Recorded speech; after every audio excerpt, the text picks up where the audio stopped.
This is Aditya Joshi. जब से NMC abroad invalid हो रहा है, ये न्यूज़ सर्कुलेट होने लगी और जब से फिलीपींस इज इनवैलिड की न्यूज़ बच्चों के मन में आई, तब से बच्चों के मन में बहुत सारे डाउट्स हैं।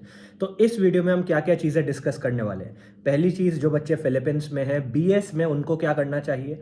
सेकेंड चीज़, जिन बच्चों का एमडी स्टार्ट हो गया है फिलीपींस में, उनको क्या करना चाहिए। थर्ड चीज़, जो बच्चे डाउट में है कि उनको इंडिया में बीएमएस करना चाहिए, एमबीबीएस अब्रॉड चूज़ करना चाहिए, उनके लिए क्या ऑप्शन रहेगा। एंड फोर्थ चीज़, इंडिया में प्राइवेट वर्सेस एमबीबीएस अब्रॉड। तो इन सब चीज़ों को इस एक वीडियो में डिस्कस कर लेंगे और इसके बाद मुझे लगता नहीं आपके मन में कोई डाउट होना चाहिए। एक प्रो टिप आपको दे देता हूँ। काफ़ी बच्चे मुझे अभी भी बोल रहे हैं कि, एंड खासकर एजेंट्स बोल रहे हैं कि एमबीबीएस इन फिलीपींस वैलिड है और ये कहाँ लिखा है कि लाइसेंस चाहिए, कहाँ लिखा है रजिस्ट्रेशन चाहिए। तो वीडियो के डिस्क्रिप्शन में मैं आपको कुछ लिंक्स दूंगा। मैं लेटेस्ट एडवाइजरी जिसके ऊपर मैं वीडियो भी बना चुका हूँ, वीडियो का आपको दिख जाएगा ऊपर लिंक। उन सब के लिंक्स नीचे डिस्क्रिप्शन में होंगे, as well as comment section में होंगे। आप उन एडवाइजरीज एंड नोटिस को पढ़िए, उसके बाद आपको पता चलेगा मैं क्या कह रहा हूँ। उससे पहले डिबेट करने का कोई मतलब बनता नहीं है। एज फॉर लोग जो अभी भी चाहते हैं फिलीपींस से कंटिन्यू करना, I have no ill will. अगर आप करना चाहते हो तो आप कर सकते हो। This is just an advice. मैं ये नहीं कह रहा क्या करना है क्या नहीं करना चाहिए। तो पहला सवाल आता है जो बच्चे बीएस में फिलीपींस में। तो नो डाउट, अगर फिलीपींस इनवैलिड है as of now, Indian embassy ने साफ बोला है कि फिलीपींस में जो बच्चे वो वैलिड नहीं होंगे इंडिया में, तो आपको कॉमन लॉजिक लगाना है। B S is not equals to M B B S, M D is equals to M B B S. और बी एस 1 to 1.5 ईयर्स का होने वाला है, क्योंकि जब तक सी ई ए सिया सर्टिफिकेट नहीं आता चेक की तरफ से, तब तक आप अप्रूव नहीं होंगे कि आप एम डी में घुस चुके हो। तो back dated admissions are useless unless and until you are provided with a very particular सिया सर्टिफिकेट। तो इसके हिसाब से आपके लिए बेस्ट ऑप्शन होगा to leave the country, India वापस आओ। सेकेंड चीज़, जो बच्चे एमडी में है फिलीपींस में, उनके लिए क्या बेस्ट ऑप्शन रहेगा। तो देखो, अगर आपके पास कोई फ्यूचर प्लान है कि मुझे फिलीपींस में रह के यूएस एमएलई प्लैब एमआरसीएस जैसे एग्जाम देने, तो that is a separate thing. लेकिन अगर आपके पास कोई बैकअप नहीं है, आपको इंडिया ही वापस आना था, तो इस एडवाइजरी को बहुत ढंग से पढ़ना, बहुत ढंग से समझना, इस पर वीडियोज़ बनाई वो देख लेना। क्योंकि अगर इंडिया में वैलिड नहीं होंगे तो you will be stuck there. 8 साल पढ़ने के बाद ड्यूरेशन बहुत बढ़ गई, बार बार बोला है। सेकेंड चीज़, लाइसेंस अभी नहीं मिल रहा, आज तक किसी को नहीं मिला है। एंड थर्ड चीज़, ये जो यूएस एमएलई एमआरसीएस के एग्जाम्स है, लेटर स्टेजेस में लाइसेंस मांगते हैं। नाउ नो डाउट आपको एक लूप होल पता है कि पहले प्लैब दे दो फिर एमआरसीएस दो, तो आपको लाइसेंस मिल जाएगा यूके का, वो वहाँ अप्लाई कर देना। बट अब चेंजेस आए हैं और अब बहुत सारे चेंजेस आ रहे हैं धीरे धीरे। तो हो सकता है फ्यूचर में बोले कि it is very compulsory to have a license of your hosting और होम कंट्री। तब आप क्या करोगे। एज फॉर, बहुत सारे बच्चे मुझे बोल रहे थे कि is Philippines valid for US MLE, is Philippines valid for PLAB. तो मैंने बार बार वीडियोस में बोला, एक और बार बोलूंगा, it is not about the country, it is about the college. आप मेरे टेलीग्राम ग्रुप को ज्वाइन कर सकते हो, वो भी नीचे दिया हुआ होगा। वहाँ पे देखना, वहाँ मैंने वेबसाइट्स बताई हैं। डब्ल्यू डॉम्स की वेबसाइट होती है और फैमर की वेबसाइट, इन सब वेबसाइट्स में जाओ। अगर उनकी वेबसाइट में आपके कॉलेज का नाम लिखा है तो वैलिड है, नहीं लिखा है तो नहीं है। कंट्री से कोई मतलब नहीं बनता है। ऐसे तो इंडिया के बच्चे यूएस एमएलई दे सकते हैं कि नहीं, ये बहुत ही अजीब क्वेश्चन है, क्योंकि ये गलत फ्रेम हो रखा है। इंडिया की बात नहीं है, बात इंडियन कॉलेजेस की है। बहुत सारे कॉलेज हैं इंडिया में जहाँ पे आप पढ़ोगे तो आप यूएस एमएलई नहीं दे सकते हो। लेकिन इसका मतलब ये थोड़ी है कि इंडिया से पढ़ के यूएस एमएलई नहीं दे सकते हो। तो आपको कॉलेजेस को सर्च करना है।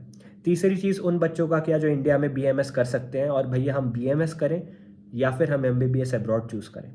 तो इन बच्चों को मैं डिवाइड कर देता हूँ। पहली बात, अगर आपने ड्रॉप कम लिए हैं, अगर 3 से कम ड्रॉप लिए हैं, तो आप एक और ड्रॉप लो और एमबीबीएस का ट्राई करो।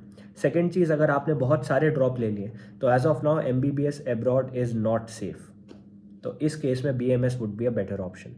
बट मैं कुछ सजेस्ट नहीं कर सकता हूँ आपको, क्योंकि इसके पीछे बहुत सारे रीजंस हैं, बहुत सारे फैक्टर्स हैं, वेरिएबल्स हैं जिनको आपको एसेस करना है। तो आप अपने आप से ये सवाल पूछो जो मैं आपको बताऊंगा। पहली चीज़, कि आप सेटल होने को तैयार हो, कि आपके मन में ये तो नहीं है कि मुझे एमबीबीएस डॉक्टर ही बनना है। अगर मैं बीएमएस बना और आज से 10 साल बाद मैं किसी एमबीबीएस को देखूंगा, किसी सर्जन को देखूंगा, तो मुझे दुख होगा। क्योंकि अगर ऐसा ऑप्शन है तो बीएमएस तो आपके लिए है ही नहीं। सेकेंड चीज़, कि आप प्राइवेट अफोर्ड कर सकते हो इंडिया में। अगर प्राइवेट अफोर्ड कर सकते हो तो बीएमएस लेने की ज़रूरत नहीं है, आप प्राइवेट जा सकते हो। थर्ड चीज़, क्या आप एक और ड्रॉप लेने को तैयार हो, नीट का फोबिया तो नहीं है। अगर एक और ड्रॉप लेने को तैयार हो तो ड्रॉप लेना वुड बी बेटर। फोर्थ चीज़, क्या आपने जो अभी तक ड्रॉप्स लिए और जो सब्सिक्वेंटली नीट दिया, उनमें जंप अच्छी खासी लगी है। 500 नंबर आए, फिर 600 नंबर आए, ऐसे 100 नंबरों की जंप लगी है, या फिर ऐसी 2 4 नंबरों की जंप है।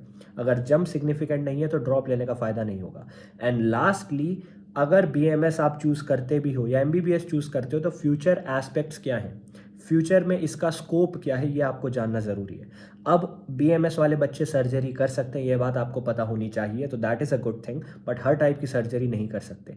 सेकंड चीज़, कोई बीएमएस सर्जन हो वर्सेस कोई एमबीबीएस के बाद सर्जरी कर रहा हो, तो आपको पता है उसमें फ़ीस डिफरेंस आएगा ही आएगा, पेमेंट में डिफरेंस आएगा ही आएगा, एक ज़्यादा पैसे कमाएगा और एक कम पैसे कमाएगा। तो आपको देखना है कि क्या बीएमएस में सच में आपके मन में वो इच्छा है कि मुझे बीएमएस करना है, अगर नहीं है तो फ़ायदा नहीं होगा। लास्टली, अगर आपके पास कोई और ऑप्शन नहीं है और एमबीबीएस अब्रॉड ही ऑप्शन बचता है, तो फिर गलत सोच के जाने से अच्छा कोई अच्छा माइंडसेट बना के जाओ। ये मत सोचो कि हाय यार मेरा दिमाग ख़राब हो जाएगा, मेरी ज़िंदगी ख़राब हो गई, मैं 6 साल के लिए बस सहने जा रहा हूँ, ऐसा नहीं। फिर एक अच्छा माइंडसेट बना के जाओ कि ठीक है, अगर मैं एमबीबीएस अब्रॉड करूँगा तो इस कंट्री से करूँगा, यहाँ से करने के बाद मेरा नेक्स्ट स्टेप ये होगा, क्या करना है, इंडिया में वैलिड नहीं होगा तो पीजी बाहर से करूँगा। सब अच्छे से प्लान करो। अपना बजट आपको पता होना चाहिए, तो पहले फाइनेंस जानो अपने घर की, अपने माता पिता के साथ बैठ के बात करो और जानो कि हमारा बजट कितना है। बहुत फोर्सफुली पेरेंट्स को फोर्स करने से कुछ नहीं होने वाला है। Last option, private versus MBBS abroad. इस पे मैंने एक वीडियो बना रखी है, वो आप चेकआउट कर सकते हो। अगेन उस वीडियो का लिंक भी नीचे दिया हुआ होगा।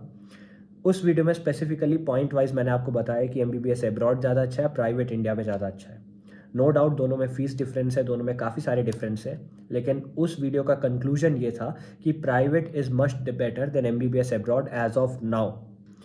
अब फाइनली मैं उन बच्चों को और उन एजेंट्स और उन लोगों को कन्फ्रंट करता हूँ जो बार बार मेरे कमेंट सेक्शन में आके ये बोलते हैं कि कहाँ लिखा है ऐसा कि फिलीपींस वैलिड नहीं है, वैलिड नहीं है। तो आपके लिए दुनिया भर के नोटिस आ रखे हैं। नाउ द पॉइंट इज़ कि आप किसको सुनना चाहोगे, who would you rather listen to. मुझको भी मत सुनो, आप कम से कम इंडियन एम्बेसी को तो सुनो, इंडियन एम्बेसी के नोटिस को तो देखो। तो बात सारी यहाँ पे आके रुक जाती है कि आप रिस्क कितना लेना चाहते हो।